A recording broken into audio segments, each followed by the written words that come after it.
Hello, today I'm going to teach you how to properly change a broken garage door spring, otherwise known as a torsion spring. The torsion spring replacement is one of the most dangerous tasks in the home if you do not know what you're doing and if you do not use the proper tools. On the table here you'll see the proper tools that we're going to be using today. Okay, every garage door is basically the same, but some things might be slightly different. We're going to have 2 pairs of vice grips, a pair of proper winding bars. I have a 7/16, or you could use a 3/8 opening wrench, 9/16 opening wrench, a common file. I do have a black magic marker. If you do not want to use the 3/8 or 7/16 opening socket, the professionals use an 8-point socket on a ratchet. We will probably use that today to make it quicker in the video. Safety glasses. I have a power drill with a 9/16 socket on it, and we do have a can of lubrication. Okay. Now, we have to keep safety in mind. Many things could happen while working on a garage door. If we have the proper knowledge, we can be safe. Therefore, we're going to use some safety glasses. If you choose to use gloves, you can. I find that if we wear gloves and they're not the right type, let's say a brown jersey glove, they'll keep your hands clean. However, you risk things slipping out of your hand, like the winding bars. Okay, so I'm not sure who's going to be coming home. I have not let anybody know we're making a video here, so we need to make sure that the opener is unplugged.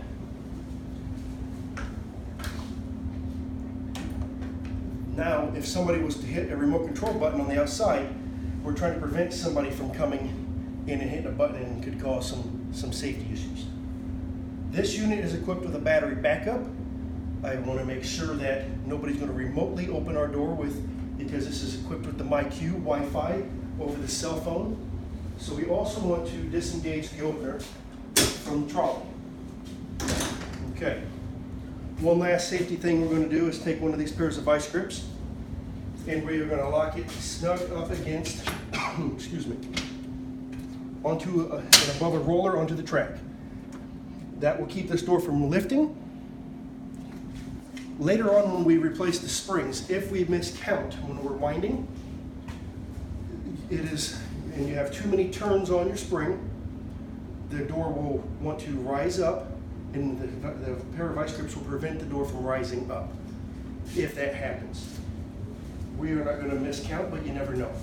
Let me grab my ladder here. The second thing we need to do now is verify that we have a broken spring.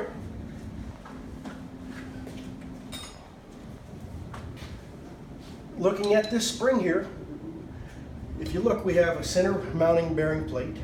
We have a spring to the left, we have a spring to the right. You can see the separation. It's about 1 inch or so. That is the break in the spring. Springs just break after normal wear and tear. An average spring lasts approximately 17 years. I'm not saying you can't get 10 years. I'm not saying it won't get you 30 or more. It depends how much you use it. The more you use anything, the more it breaks. Unfortunately, they just break. Now, since that spring is broke, that left one is unwound. On the end of this spring, this is a standard torsion, standard lift door. You'll see that this spring is red on the end. We're not looking at the set screws, but we're looking at the color of the cone, and it is painted red. That represents a right wound spring. On this side, you will see that the spring cone is painted black. It's mainly silver, but they did put some black paint back here. That represents a left wound spring. It is the opposite of what you'd think. Because it's mounted on the left side over here, you would think that this is a left wound spring. It's actually the opposite. Okay? Now, for terminology, spring, winding cone, center bearing. This is called a drum. If you didn't know it was called a drum, you might call it a pulley. There are 2 set screws, and we have a cable back there as well. Okay? torsion tube or torsion shaft, or whatever you want to call it. And then likewise on the opposite side of the door, we have a drum, we have a cable, okay? The plate behind it is where the shaft or tube goes through, is called a bearing plate, an end bearing plate. We will get a close-up with that when we get to that point. Okay, this video might be lengthy, I apologize, but I want to make sure that we don't leave nothing out. Okay? Now, anytime you mess with garage door torsion springs, or actually mainly anything on the garage door, you never want to loosen any nut or bolt up unless you have winding bars in your springs. Okay? Even though you know this one has no pressure on it, you do not want to undo these yet. You do not want to undo the center bolts that are holding the springs to the bearing plate. You do not want to undo the set screws on either drum, and you definitely do not want to undo the bolts on the bottom bracket. Okay? Safety first. It is under extreme high tension. This door here could weigh approximately, let's say, 250 pounds. That little spring is lifting half of 250 pounds. This spring over here is lifting the other half. They work together, they wear together, kind of like brakes on a car or tennis shoes. All right, so the very first step would be to unwind this torsion spring. This is where my magic marker comes in hand. I do this every single day. It is the most common task that I do. So I use a proper winding bar. We do not want to use a screwdriver. We do not want to use just any piece of rebar or metal that you find around the house. Okay? You want to use a winding bar that was machined to take on the tension of the spring. Okay? We do sell these on our parts store. You can find them on there. Any component of your garage door, we sell on our parts store. The proper stuff. Okay, the end of my winding bar is machined down so that it's easier to slide into the cone on the end of the spring. This end is not machined down. Both ends will fit in to this drum, or this, this cone on the spring. However, I always recommend that you use the fat end if you've never done this before. Okay? I am going to put this winding bar all the way in until it hits the back. I'm going to, once I know it's all the way in, I'm going to draw a line with my magic marker all the way around this winding bar. And when you know it, my marker is dried out. You understand what I'm doing. That's all that matters. Okay. I'm going to position my ladder. I'm going to grab my either 3/8 or 7/16 opening wrench, or you can use a square 3/8 inch socket. I believe that is an 8-point. I'm going to position my ladder so that I'm not in the danger zone. The danger zone would be anywhere this bar could slip out or come crashing down and hit you in the face or your head or your shoulders, okay? In case your hands slip or you became fatigued or something happened. You want to step to the side. Okay. Remember, you never undo any set screw at all unless you have winding bars all the way into the spring. I am firmly holding this. This is, when I release these two set screws, there is not so much tension that's going to throw your arm down or up, okay? It is going to want to naturally unwind the spring when I release it and put me towards these windows. But it's not so much you can't control it. So just hold it good. You're going to go to the most difficult bolt to release first. The most difficult bolt, release it, then come to the front one. As I release this front one, I will feel that the spring released from the torsion tube, okay? And it naturally wants to go down, not up, and it is not too much force, but there's force there. It's enough force that if you let go when that was fully wound like that, it could hurt you. Okay, the next step is take my other winding bar. I'm going to insert it into the hole and make sure it's all the way back. I'm going to lift up slightly to release the other bar. I lifted maybe a ½ inch, and I am going to bring it down. I'm going to repeat this step. Approximately for a 7-foot high garage door is 30 quarter turns. It could be a few more. Okay? With every quarter turn that I take off, this spring is, the tension on it is lighter each time. So it's getting easier and easier. But you'll notice I am not in front of these bars. Things that I worry about is the bar coming down and hitting you in the face, the head, you slipping your hand and the bar hitting the door too hard. We do have a strut on this door, but some doors don't have struts. So you have to worry about it hitting the door and denting it. Also, I worry about these set screws. If the bar slipped and your hand hit these set screws, the spring is unwinding. The set screws are what hurts your fingers. It happens quick. Let's say when you're unwinding or winding a spring and you're using a screwdriver. I don't care if it's the biggest screwdriver. Screwdrivers are designed like cheap knives. A cheap knife is when the blade does not go all the way through the handle. It might go in an inch and stop, and then the rest is handle. That is how a screwdriver is designed. So you'll be winding away with your cheap screwdriver or even a quality screwdriver, and you will notice that it's starting to flex and get weaker, and by that time, when the screwdriver snaps, your hand will go forward, the spring unwinds instantly. When the screwdriver snaps, your hand goes forward, set screws spin, your hand hits the set screws. You might have got hit 4, 5, 6, 10 times before you know it. Therefore, you lose your fingers. Okay? Now, on this particular spring, there is a line that was painted on here from the manufacturer. And once that line gets straight, you know that the spring is fully unwound. Okay, but I can feel that this thing is almost unwound because my bar barely wants to fit in there without holding tension. It wants to fit in there, but it wants to slide out. There's almost nothing on there. Okay, now I wasn't counting, but that is approximately 30 quarter turns. Okay, that is free. I can spin it, the bar is not moving. Okay, the next step. I'm going to go over to my other spring. And like I said, you never undo anything until you know there's no tension on the springs. You must have a bar in it.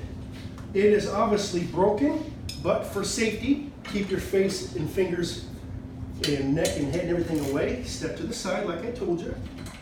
Take your open-end wrench, your ratchet, grab the most difficult bolt first, then go to the easier one. Okay? This one obviously has nothing on it, no tension. Okay? See that? It freely spins. Next step is to come over to either drum, it does not matter which one, okay? And release the 2 set screws. We know the springs are not engaged. There is no tension on them. Therefore, now that we know we don't need a bar, there's nothing to bar off over here. There's no tension. We're going to release the cable, and so it doesn't drop all the way to the ground, I'm just going to remove it from one roller and hang it over the side. It will stay there. Okay? This drum is freely spinning. We're going to pull it off to the side a little bit. Now, what I want you to notice here, whoever installed this garage door put just a little bit too much tension on these set screws. Okay? When I come back to tighten these, I'll tell you how much tension to put on them. But you see that if you put too much on, this torsion tube is hollow. Okay? They're very sharp on the edges, but it's hollow. It will crush. It's round, the bearing's round, the end of the spring is round, the center of the drum is round. Everything is round. If you crush this tube turns more square. So do not over tighten them, but you want to make sure they're on there snug don't over tighten. Now, if those set screw marks are too, let's say it has a burr because you tighten it too much, your best friend is going to be this file. You will come over here and just file those burrs down real quick. Now's the best time to do it. That way you can slide everything on and off with ease. This will relieve all of your stress. Sometimes you got to file more, okay? There is no need for really beating of a hammer or anything. Sometimes this bearing here needs to be lubricated to help free things up. You can use anything like a WD-40 or a silicone spray, whatever lubrication that you prefer. I do not recommend anything sticky like grease because it collects dirt. Therefore, when let's say you're mowing and there is dirt flying in the air, it sticks to that grease, you know, wear your bearings out sooner, okay? Now while I'm up here, I'm inspecting the bearings. If you see there's a lot of play in here by moving this, look for black powder. This has no black powder. The play there is acceptable. These bearings are not worn, they do not need replaced, okay? If you find out that your bearings are shot or worn, we do sell them on our website, okay? Look for another video that we will show that will teach you how to change the end bearing plates. Yours might not be the exact same design. The ones that you see up here are what we sell. They will fit any residential garage door, okay? The next thing we are going to do is inspect the cable. Cables are probably the second thing that we do more. The most thing we do is spring changes. The second most thing is changing cables. I want to make sure that the cable end is on there. I want to make sure there are no frays anywhere on this cable. All the way down to the bottom bracket. I want to make sure it's not rusty down there. If it's rusty, once there's tension on this, because it's tied to the spring system and it's lifting this 200-pound door or more, in some cases the doors weigh 300, 400, 500 pounds. Big heavy wood doors. We want to make sure that this cable has no frays, no rust, nothing. If it does, there's just a loop at the end of the cable, which you can't really see in the video, but it's a loop, and it hooks on a little nipple, a little nub that sticks out of the bearing or the bottom bracket. You just hook it on there, and that's it. It's simple. Okay. You do not want to change the cable unless you 100% know that the springs are barred off or unwound. Watch another video on how to change cables. We also sell cables on our website, and occasionally we give cables away for free with your purchase of 2 springs. Okay? We're going to come to the other end and repeat these steps. I am undoing the set screws. You will notice on these drums, one is black, one is red. We're not talking about the color of the set screws.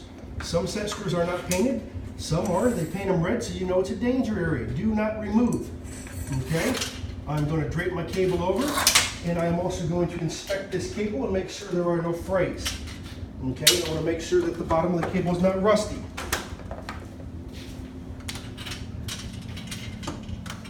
And it looks good. Everything looks nice and secure and safe, and like they've been replaced recently. Okay, I'm going to take the time to file the set screw marks from the previous installer. They did not crush the tube at all. There's almost nothing to file, but I don't want to struggle later. I'm inspecting my bearing. I'm making sure all the nut and bolts are tight while I'm up here. Everything looks good. All right. The very next step is to release the 2 springs from the bearing plate. Most garage door springs that I go to, when I go to homes and I'm changing springs, almost always the size is a 9/16 socket or an open and wrench that you would use. Occasionally it's a 1/2 inch socket or wrench, occasionally it's a 7/16. The springs that we sell on our website all use a 9/16 socket for our bolts. We sell bolts if you need them, if you'd like to replace yours. Okay, springs are unloaded. Now it is safe to remove these 2 springs. If you do not have the tension off of these springs, you do not remove either one of these bolts or even the legs that are holding this to the header. Okay? While I'm up here, I am inspecting the bearing. I am also going to inspect that this thing is secure into the header and that the header is not cracked. Okay? Very simple. I can do a spring change in like 15 minutes max. That's getting my tools out, properly changing the spring, winding it, cleaning up, and being done. However, in a video, it takes a little longer to explain.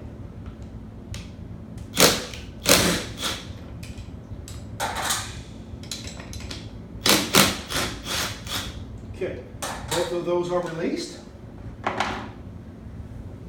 Grab this, give it a little jerk, take out your 9/16 bolts. There's only 2 of them. Like I said, inspect the bearing. Make sure it's not sloppy, it's not worn, there's not powder, dust. Make sure it's spinning freely. Make sure there's no cracks in the header. Make sure your set screws are in there. We sell bearing plates on our website if you need a new bearing plate for your torsion tube. Okay, now the first one we're going to do is slide that this way, then we're going to slide this one that way.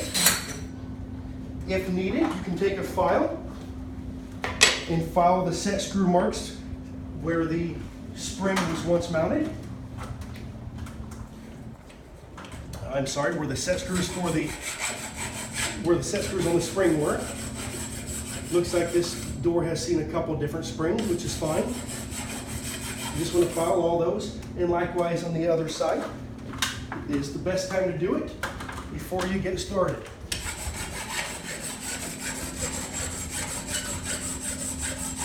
Okay. Next thing we're going to do is replace the spring. This is simple now. This whole shaft will slide to the left and to the right. If you look over here on the ends, there's a little bit of torsion tube hanging out. We need to at least make sure we have 1 inch or so hanging out. Some torsion tubes have more, some a little less, but we want at least 1 inch. Okay, I am moving this with my hand back and forth freely. If I move it out and push a little bit, depending on how much room we have, in this garage we have plenty of room to keep going.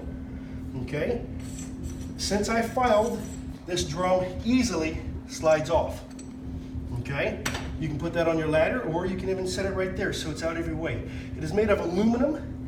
We do sell those on our website, and something that is good to do is inspect it. Make sure all of your grooves that the cable goes into are in good shape.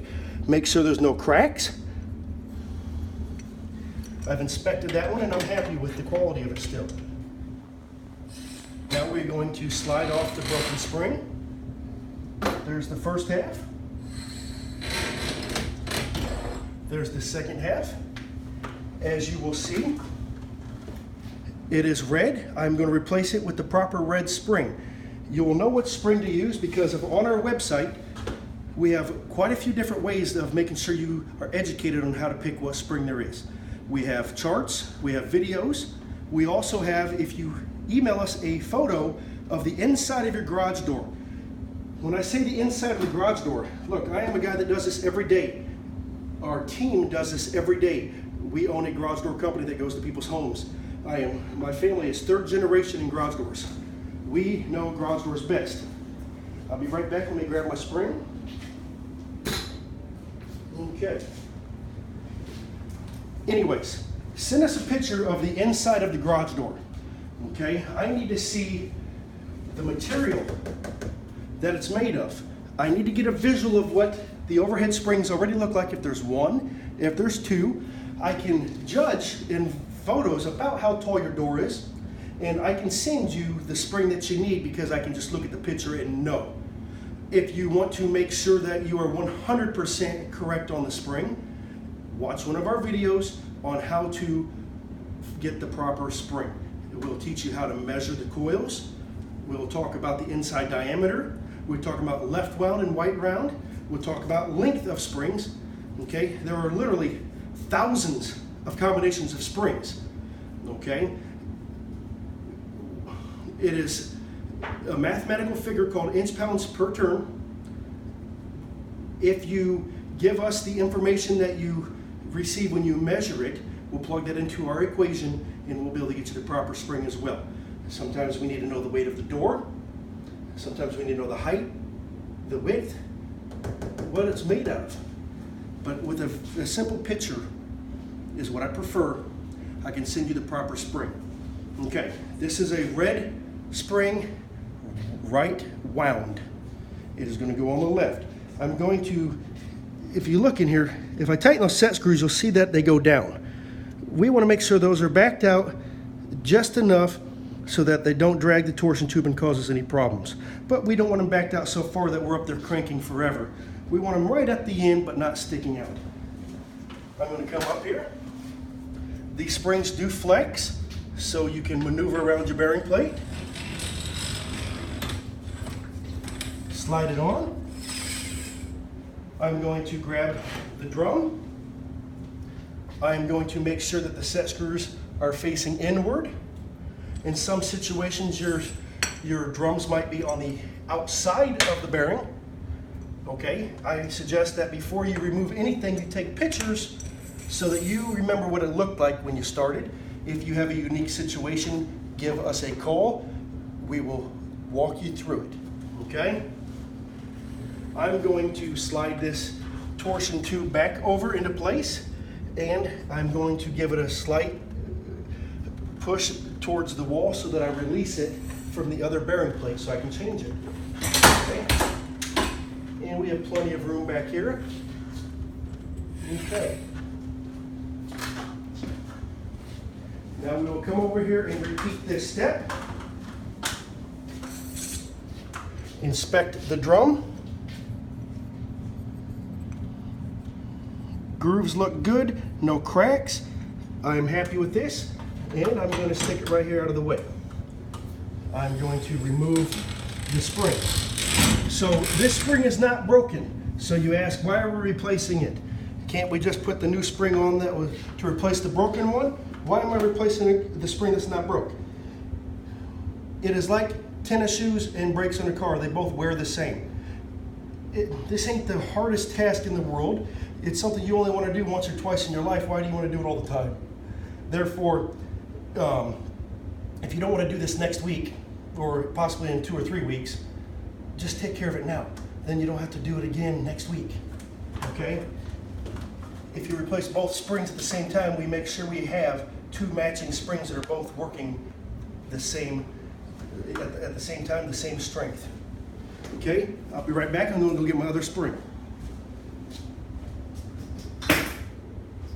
Alrighty, I've got my second black spring. I am putting my set screws to where they need to be. You will see that this spring is black. Black represents that it is left wound and it goes on the right side of the door.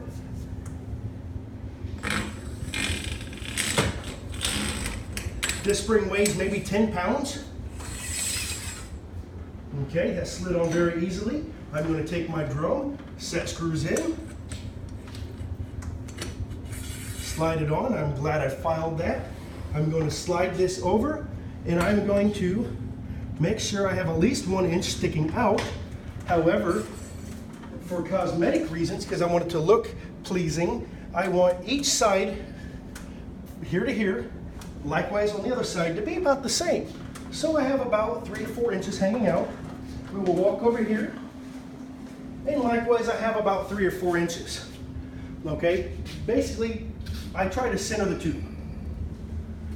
Now the next step is to do everything we've done in reverse. Okay, now I need to reconnect the 2 springs to the bearing plate. So therefore I will need my 9/16 socket or open and wrench, or both.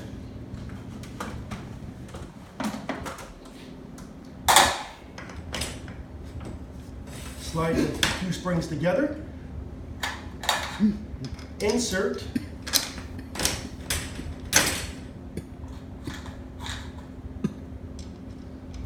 The cameraman has a small cough. Do you need to get your drink, Chris, or are you good? I'm gonna be all right. All right.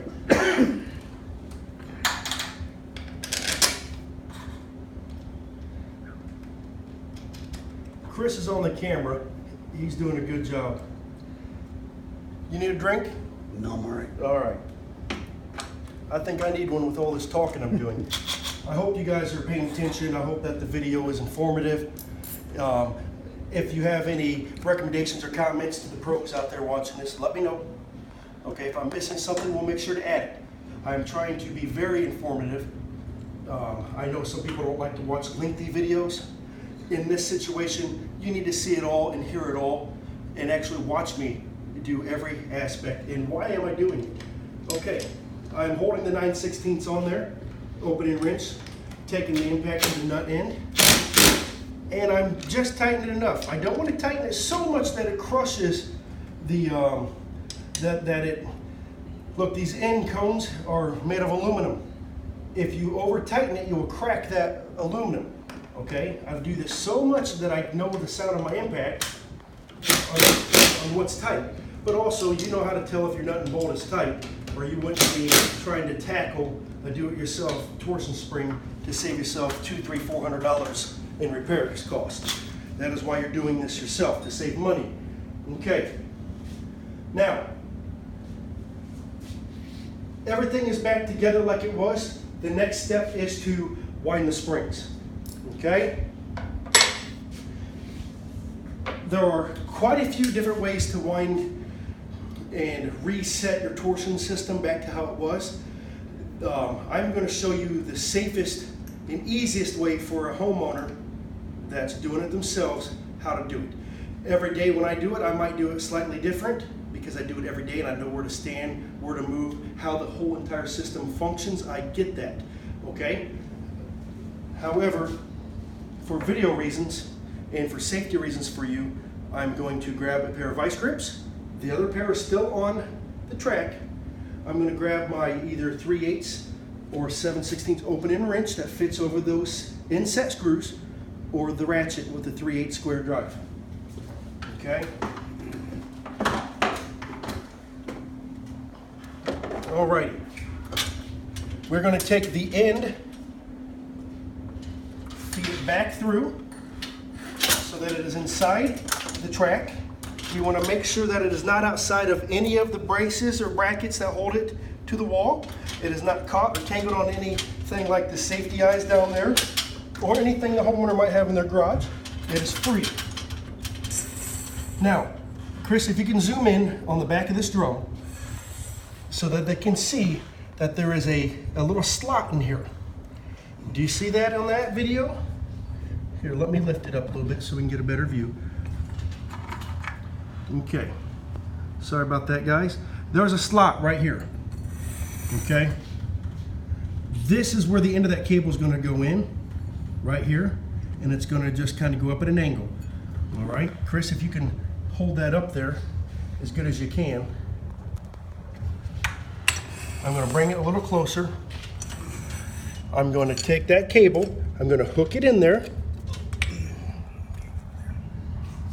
Okay, it's hooked in there. I'm going to make sure that it's not sticking out, that it is in there good.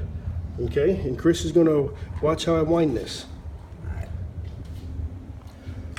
Okay, I've got it in there snug. It is not sticking out past it. If it's sticking out past it, it could pop out, or it could drag the bearing plate, and you'll hear click, click, click every time it makes a revolution, which is loud and annoying. It would wear the end off, and also it could risk it popping out of the drum, causing one of your cables to slip, and then you have another mess that you're working with. So just do it properly. So I'm holding it nice, tight, and snug in there. I'm going to start to spin the drum, grabbing it at the top, and I'm spinning it towards me, not only towards the bearing, but I'm spinning it towards me, and I'm feeding that cable into the grooves. Okay, making sure that I keep tension on it. I cannot spin it no more because it's at the end of the line. I'm flicking it like a guitar string to make sure I'm not catching on anything through here. Now, I like to take my ratchet or wrench, and right where it went into the opening, the groove of the slot of the drum, give it a gentle tap to make sure it's in there tight. I am keeping tension on this with my hand, not a lot, but just enough to make sure it doesn't slip. And I am back here making sure that this cable end is not touching the bearing plate, which it is not. Okay. While holding that, I am going to finger snug tighten these to the drum, the set screws. I'm going to take my opening wrench or my ratchet, and I'm going to tighten these. So people ask all the time, how much torque or tension do I put on the set screw? How tight do I make them? It's a torsion spring system with a lot of weight, and it's scary sometimes to people. Do you want to crank it? You don't want to crank it, because the next time you need to make an adjustment, you crush the tube and it's square, and you're never going to get the round hole like we talked about earlier through a square tube.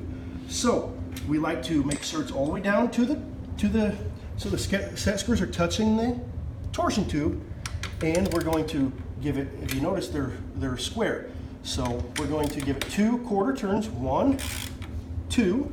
We're going to come over to the other one, it's touching the tube. We're going to give it 2 quarter turns, 1, 2. Then we're going to come back, case this loosen up a little bit, and give it 1 good revolution or quarter turn, and likewise there. Okay, that is on there. The next step is we're going to take my vice grips. Okay, where you see that goes a little slack, that's fine.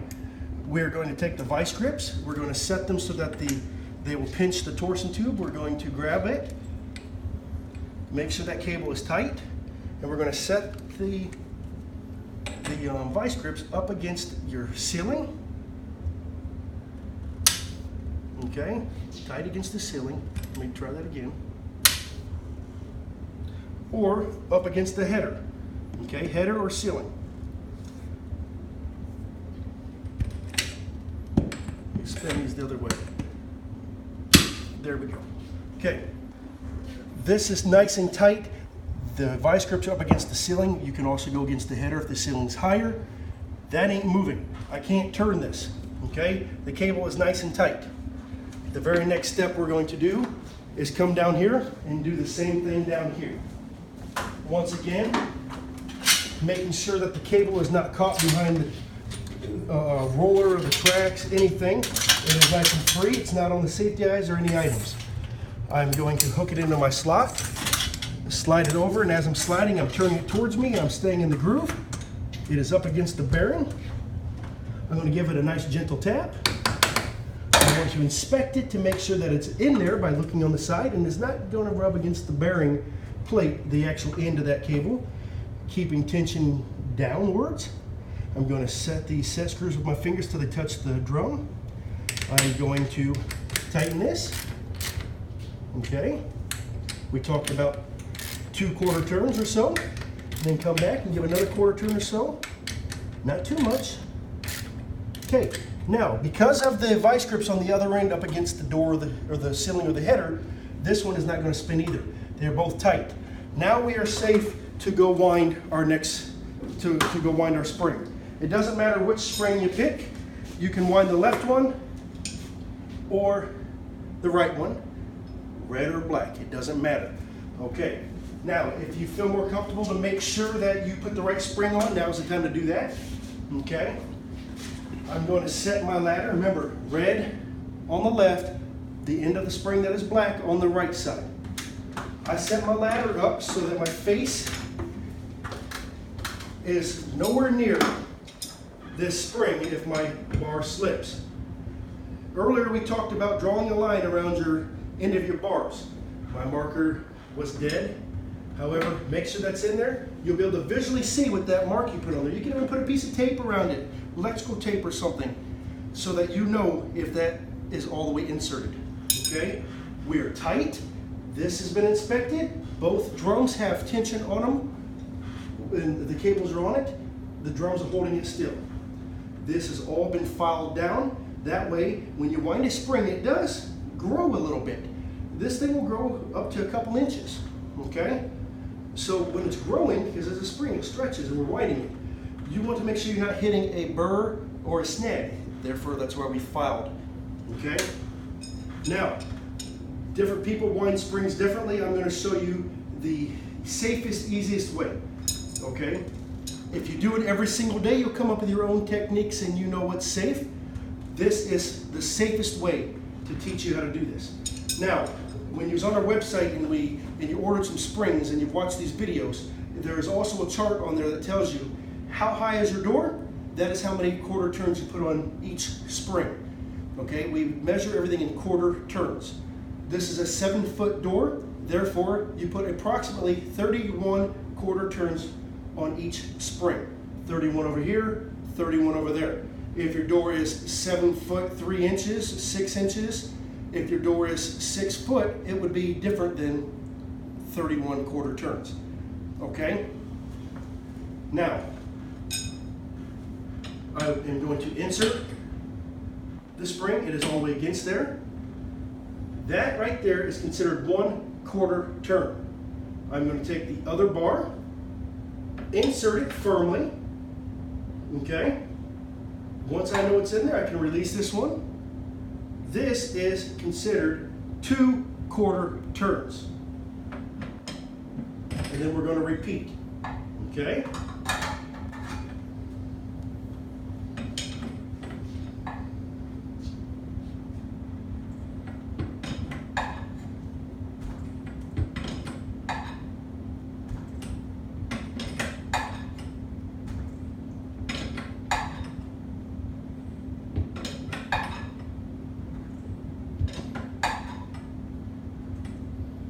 Okay, I'm at 10 quarter turns.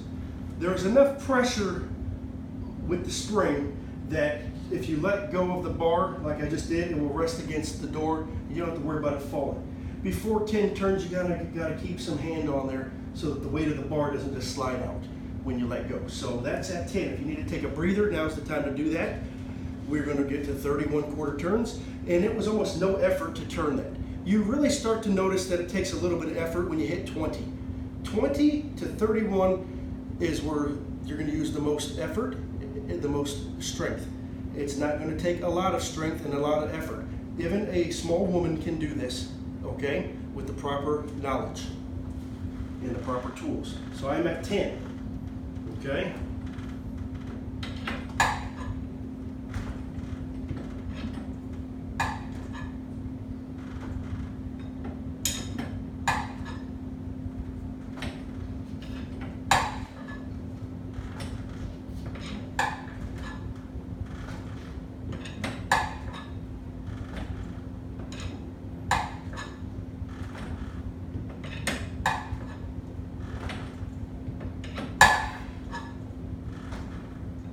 Right now I'm at 20 quarter turns.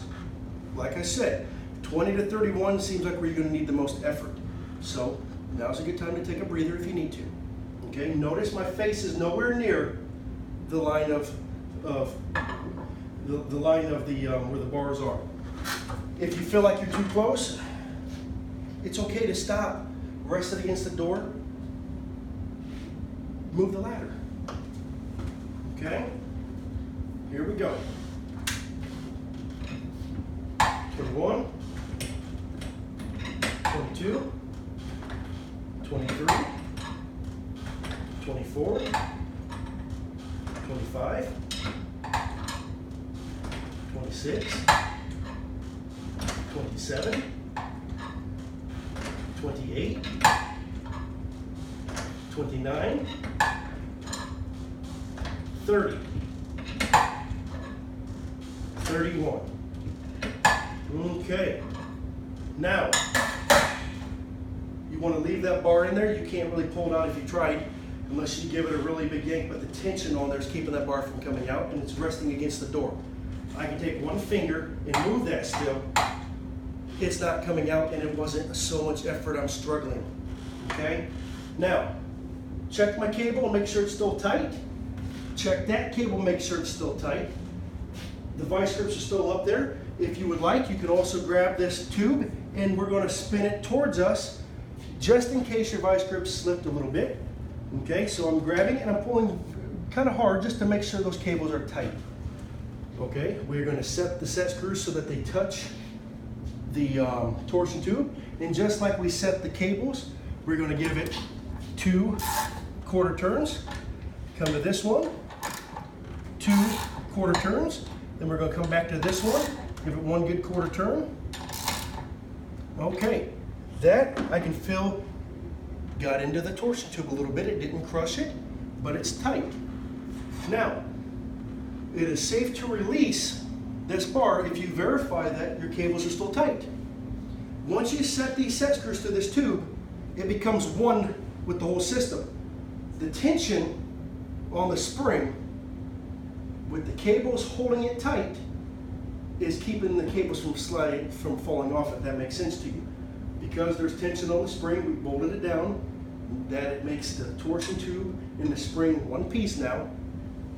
The set screws on the drums are set, that is one piece with the drum, with the tube, with the spring. It is all one. Therefore, the weight of this door, one spring isn't strong enough to lift this door, it takes two.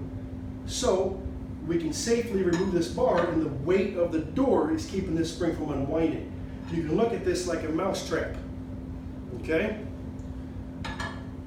Now to remove a bar, put your top bar in. You're going to lift slightly, 1/4 inch to 1 inch, and you can drop the other bar out. You don't want to lift so high that the tops of your cables go slack. You still want them tight. Now, you want to slowly take off some pressure, and you'll know if you can pull that bar out or not. Okay? There you go. That is winding one spring. I'm not going to talk as much while I wind the other one so that you can see how I do it. I am more comfortable standing on this side. You can stand on any side of the spring you feel. This one will get 31 quarter turns as well.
Okay, I'm at 26 and I wanted to point something out to you.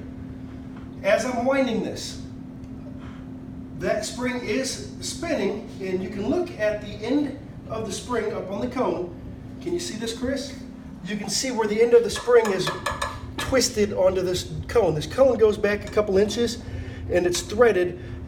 So when you stick the cone at the end, when the factory sticks the cone on the end of the spring, you turn it like a screw, and that's how those go on there. But you can see where the end of that cone, where the end of the spring has been cut and put on there. When you're winding, you just want to make sure that you're winding with the direction it's going. You don't want to go backwards.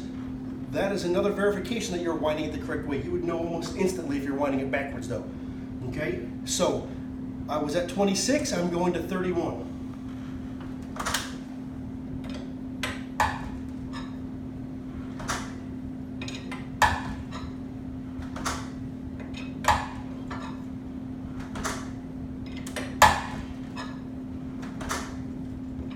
Okay, there's 31.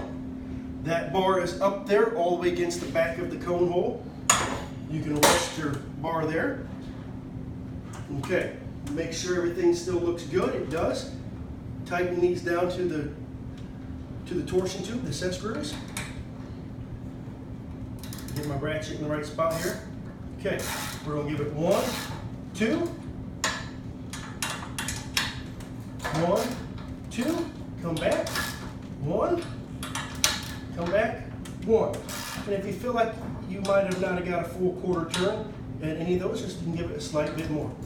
Okay, that's okay. Just don't go so much you crush the tube once again. Now you can release the winding bar again.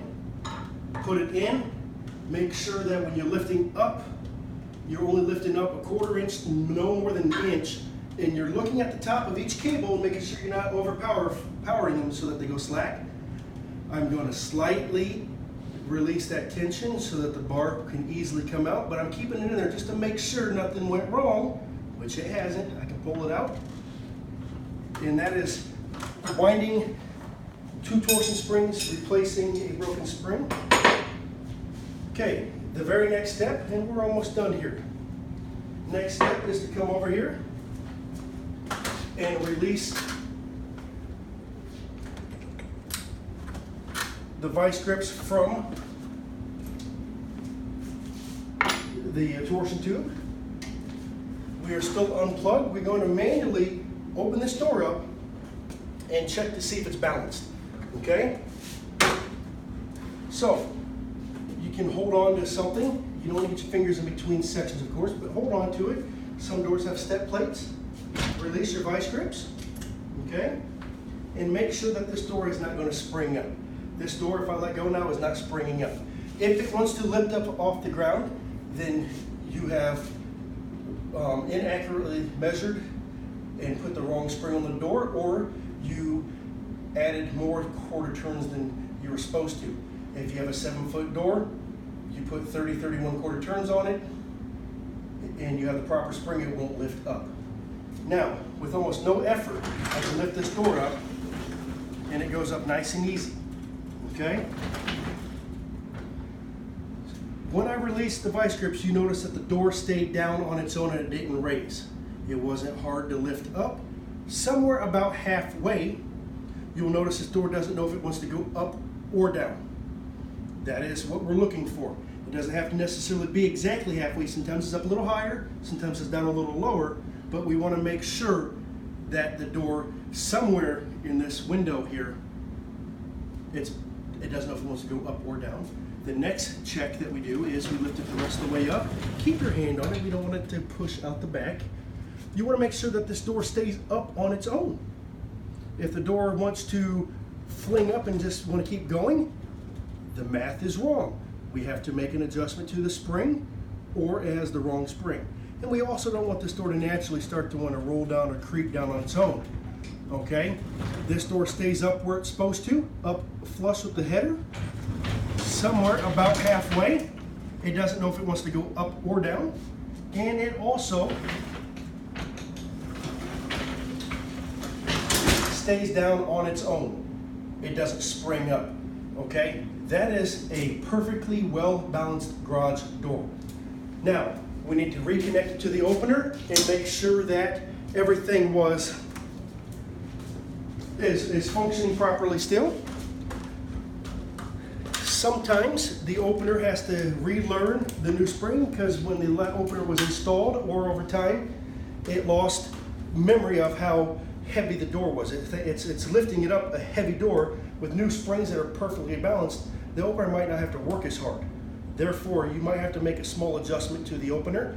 It's as easy as Googling your brand and finding out how to set the tension on it. You can call us and ask us, or most of them just have it labeled, turn this screw just a little bit, up and down, force is what they call it, a simple adjustment. But before we can do that, we need to run it and see if everything works properly.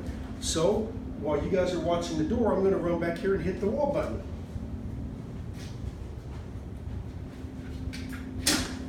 It connected on its own to the trolley.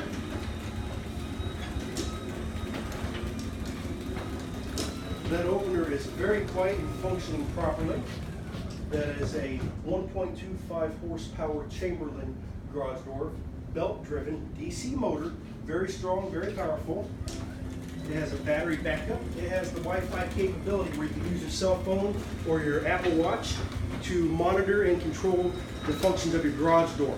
This garage door opener also connects to your Google Home and some other smart devices like that if you're into it. I am not a spokesperson for Chamberlain, though.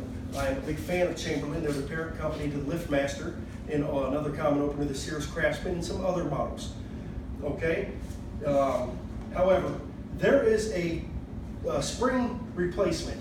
Now, one last thing I like to do is lubricate everything. You can use a WD-40 like I said before. You can use a silicone spray. Doesn't matter what brand. You can find it at your local hardware store or big box store. Places I like to lubricate is the actual spring itself. very gently. We don't want it dripping on the door, okay? We want to make sure that bearing up there sees some lubrication in between there, and that's something you can do before you put your spring on if you feel. I am also going to come over here and lubricate the end bearings on both sides. And with an annual servicing, you can lubricate all the other points on this door. Rollers, hinges, you can lubricate your cables if you like, and other moving parts. There you have it. That is, once again, a spring change done safely, properly. If you do it every day, you can do it in like 10-15 minutes. Okay, with that said, any garage door spring that you need to order, we have them in stock. We will do our best to get them out to you same day.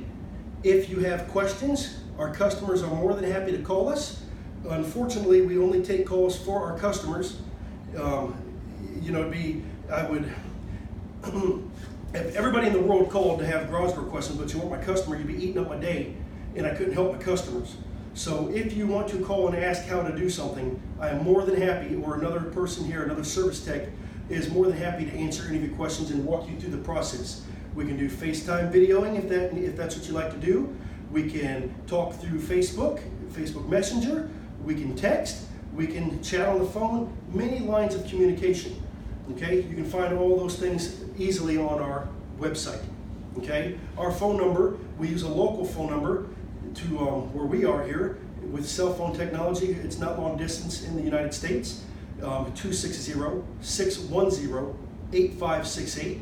We answer the phone upright door because that is the name of our business. Okay? With that said, we sell basically every single garage door part that you can ever need. We sell bottom seals, hinges, rollers, all sorts of bearings and brackets, every spring from even residential to commercial. If you need a custom size, custom spring, we can cut them down and we can have them to you. If you have any issues at all, please don't hesitate to contact us, okay? We will do our very best to respond fairly quickly, and we just want to make sure that you are safe, that you do a nice, good job, that you use the proper tools. Anything that you need for this task, we do sell, except for the lubrication. You can get that at your local hardware store. It's hard to air ship an aerosol can. That is why we don't offer that. However, any other part you need, we're your team. We welcome comments at the bottom, okay? Let us know what you think.